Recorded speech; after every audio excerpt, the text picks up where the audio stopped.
नारायणं नमस्कृत्यं नरं चैव नरोत्तमं देवीं सरस्वतीं व्यासं ततो जयमुदीरयेत्। अथ सकल सौभाग्यदायक श्री विष्णु सहस्रनाम स्तोत्रम्।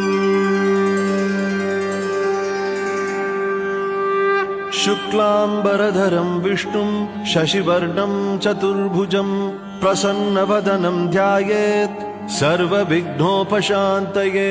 यस्य द्विरदवक्त्राद्यः पारिषद्यः परशतं विघ्नं निघ्नन्ति सततं विश्वक्सेनं तमाश्रये।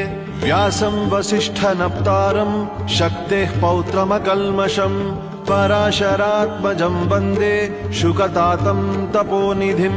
व्यासाय विष्णुरूपाय व्यासरूपाय विष्णवे नमो वै ब्रह्मनिधये वासिष्ठाय नमो नमः।